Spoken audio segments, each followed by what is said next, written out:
السلام علیکم and welcome to horror series by entertaining tells.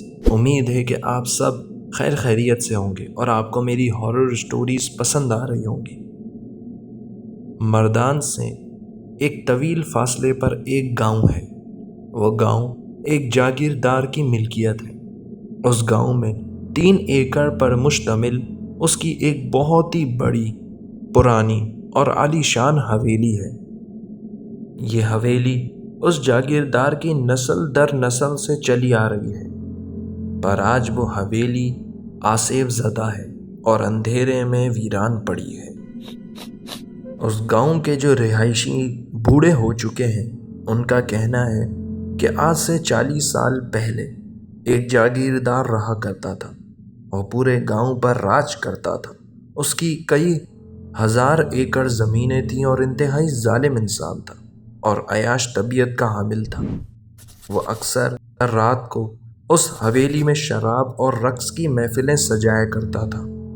اگر اس کو اس کے معیار کے مطابق شراب نہ ملے تو وہ ان ملازموں کو جان سے مار دیتا تھا اور کئی ملازم اس کے ہاتھوں قتل ہو چکے تھے۔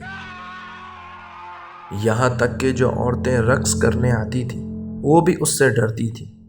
اگر صاحب کو رقص یا میری صورت پسند نہ آئی تو وہ میری جان لے لے گا، اور ایسی کئی رقاصائیں اس کے ہاتھوں موت کی نیند سو چکی تھی۔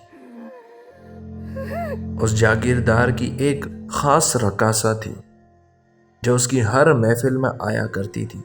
اس کے بغیر محفل ادھوری ہوتی تھی۔ وہ پورے گاؤں میں مشہور تھی کہ یہ اس جاگیردار کی خاص ہے، اور اس کا ناچ بھی سب سے مختلف تھا، ساتھ ہی کافی حسین بھی تھی۔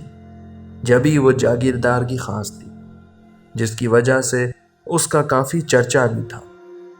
ایک رات یوں ہی محفل سجی ہوئی تھی کہ اس جاگیردار نے دیکھا کہ وہ رقاصہ کہیں نظر نہیں آ رہی ہے، تو ملازموں سے پوچھا۔ ملازموں نے بھی یہی کہا کہ آج وہ نہیں آئی ہے، تو جاگیردار نے ملازموں کے ہاتھوں پیغام بھیجوایا کہ آج وہ محفل میں آ جائے۔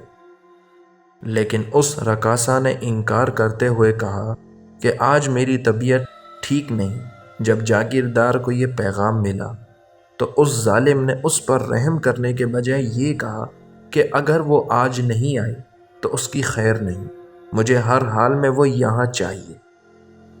کافی ڈرانے دھمکانے کے بعد وہ خوف سے تیار ہو کر اس رات محفل میں پہنچ گئی۔ گاؤں کے بوڑھے کہتے ہیں کہ اس رقاصہ کو اس رات بہت ہی عجیب سی حالت میں جاتے ہوئے دیکھا تھا۔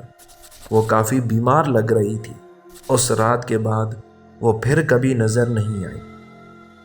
ان کا خیال ہے کہ اس رقاصہ کو مار کر حویلی کے پیچھے والے حصے میں دفن کر دیا تھا، کیونکہ اس رات کے بعد وہاں کسی ملازم کو جانے کی اجازت نہیں تھی۔ وہ رقاصہ زندہ تو نہیں، البتہ آج بھی مردہ اس گاؤں میں حویلی کے ارد گرد بھٹکتی ہوئی دکھائی دیتی ہے۔ گاؤں کے کچھ لوگوں کا دعویٰ ہے کہ انہوں نے اس رقاصہ کو حویلی کی کھڑکیوں پر سفید رنگ کے سائے میں دیکھا ہے، اور اس کا چہرہ سجا ہوا ویسا جیسا اس کو آخری بار اس رات دیکھا تھا، اور اسی رات کی طرح بیمار بیمار سی افسردہ لگتی ہے۔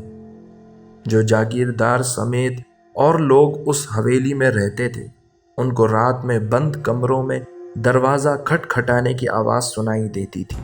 جب کھول کر دیکھتے تھے تو وہاں کوئی نہیں ہوتا تھا۔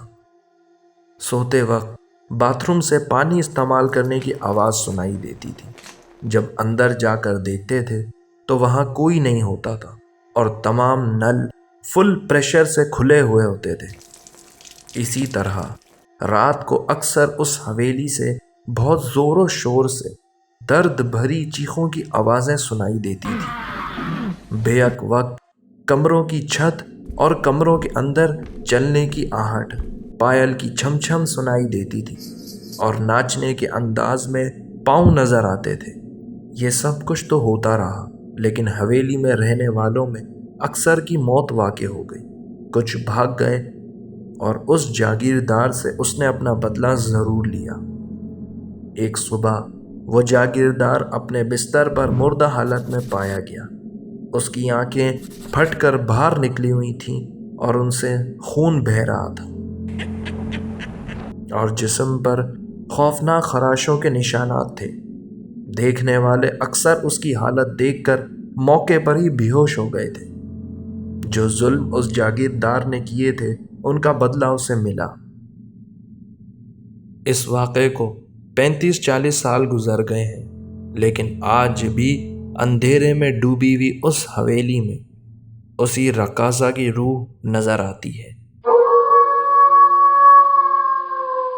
یہ واقعہ ہمارے ایک ریگولر لسنر امتیاز نے بھیجا ہے، اور انٹرسٹنگ بات یہ ہے کہ اگلی ویڈیو اس حویلی کے پارٹ 2 پر مشتمل ہوگی، جو وہ ہمیں تفصیلاً بتائیں گے کہ جب وہ اس حویلی میں ایک رات رکے اور ان کے ساتھ کیا معاملات پیش آئے۔